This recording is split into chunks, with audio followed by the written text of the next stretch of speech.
बौद्ध धर्म से जुड़ी हुई हमने पिछली कक्षाओं में बुद्ध के प्रारंभिक जीवन और उनके सिद्धार्थ से गौतम बुद्ध बनने की कहानी, उनके प्रमुख विचार, उनके सिद्धांत, बौद्ध संघ और बौद्ध धर्म के संप्रदाय, उपसंप्रदाय, बौद्ध संगीतियाँ, इन सब के बारे में सीखा।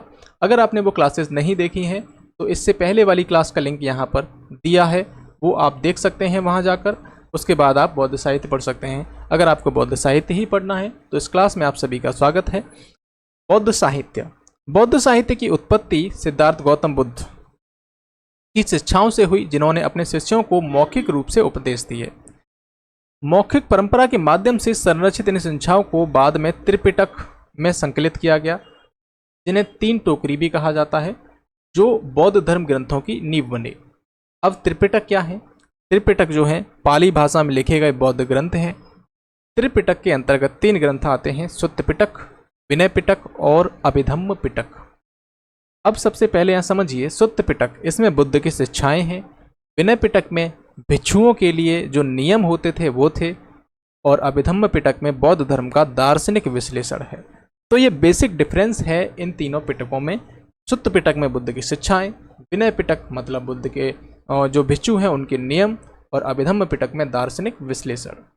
अब इनकी रचना किसने की? तो सुत्त पिटक की रचना आनंद ने प्रथम बौद्ध संगीति में की थी।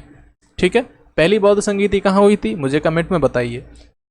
विनय पिटक की रचना उपाली ने प्रथम बौद्ध संगीति में की थी। आनंद के सुझाव पर क्या किया था बुद्ध ने, आप मुझे कमेंट में बता सकते हैं, मैंने पिछले वीडियोस में बताया है। अभिधम्म पिटक मोगल पुत्र तीसरी बौद्ध संगीति में इसका इन्होंने संकलन किया था। अब यहाँ पर महत्वपूर्ण हो जाता है आपके लिए सुत्त पिटक, जिसमें बुद्ध की शिक्षाएं हैं। कई बार इसके निकायों से सवाल आ जाते हैं। तो सुत्त पिटक के अंतर्गत 5 निकाय हैं, जैसे आप भाग कह सकते हैं। पहला है दीघ निकाय, मध्यम निकाय, संयुक्त निकाय, अंगुत्तर निकाय और खुद्दक निकाय। तो अंगुत्तर निकाय जो है आपका, वहाँ पर आपको 16 महाजनपदों का उल्लेख देखने को मिलेगा।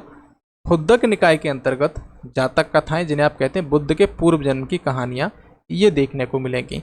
तो कई बार एग्जाम में पूछा जाता है कि ये जो निकाय हैं किसका भाग हैं, तो आप क्या कहोगे? सुत्त पिटक का भाग है। अगला पॉइंट ये है कि जब बौद्ध धर्म का विभाजन हुआ तो बौद्ध साहित्य का भी विभाजन हो गया था। हीनयान के जो लोग थे वो बौद्ध धर्म के मूल स्वरूप पर बल देते थे। बौद्ध धर्म में जो बुद्ध के जो उपदेश हैं पाली भाषा में थे, इसलिए उन्होंने पाली भाषा अपनाई। महायान के लोग मानते थे कि समय के साथ में धर्म में परिवर्तन होना जरूरी है, तो इन्होंने संस्कृत भाषा को अपनाया। अब यहाँ देखिए, मिलिंद पन्नु एक ऐसा ग्रंथ है जो कि पाली भाषा में है, लेकिन वो संबंधित है आपका महायान से। तो महायान का एकमात्र ग्रंथ जो पाली भाषा में है वो है आपका मिलिंद पन्नु। इसका अर्थ है मिलिंद के प्रश्न। इसे नागसेन द्वारा रचित किया गया है। मेनांडर एक शासक हुआ करता था, इंडो ग्रीक शासक, और नागसेन जो कि बौद्ध आचार्य थे। इनके बीच जो वाद विवाद है, जो प्रसंग है, उसका वर्णन है। यहाँ पर मेनांडर के प्रश्न थे और नागसेन उसका उत्तर दे रहे थे। फाइनली होता क्या है कि मेनांडर जो है बौद्ध अनुयायी बन जाता है। दीपवंश और महावंश पाली भाषा के ग्रंथ हैं। मुख्यतः इसमें श्रीलंका, जिसे आप सिंहल द्वीप कहते हो, के इतिहास का वर्णन मिलता है। बौद्ध साहित्य में संस्कृत के ग्रंथ हैं बुद्धचरित और सौंदरानंद। बुद्धचरित और सौंदरानंद, इसकी रचना किसने की थी? अश्वघोष ने की थी, जो कि कनिष्क के दरबारी थे। कनिष्क कौन था? चतुर्थ बौद्ध संगीति को याद कीजिए।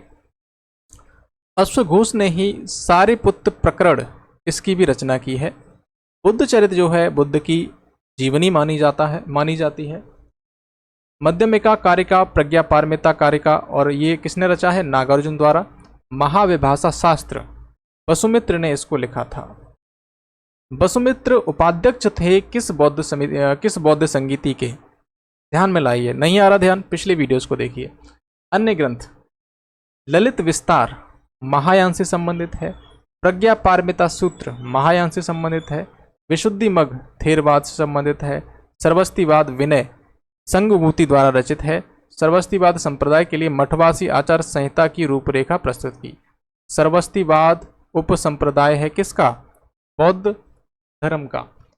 किसके अंतर्गत? हीनयान के अंतर्गत। पिछले वीडियो में मैंने बताया है। इससे ही प्रश्न आया था यूपीएससी प्रीलिम्स में 2024 में। संघभूति, इन्होंने चीन की यात्रा करी थी इससे संबंधित एक प्रश्न बना था। बौद्ध धर्म से जुड़ी हुई हमने बहुत सारी जानकारियां आपने इन 4-5 वीडियो में जानी हैं। अगर आप चाहते हैं कि बौद्ध धर्म से जुड़ी हुई जो बाकी जानकारियां हैं, जैसे कि बौद्ध विहार, साथ ही बुद्ध की विभिन्न मुद्राएं, इन सब के बारे में अगर आप वीडियो चाहते हैं, लेक्चर चाहते हैं, तो कमेंट में मुझे बताएं। मैं उनके ऊपर भी अलग से सेपरेट वीडियो बना दूंगा, जहां जाकर आप बिल्कुल कॉन्सेप्ट क्लियर कर सकते हो अपना बौद्ध धर्म के ऊपर। धन्यवाद। वीडियो अच्छा लगा हो वीडियो को लाइक करें, साथ ही इस चैनल को भी सब्सक्राइब करें। मिलते हैं आपसे अगले वीडियो में।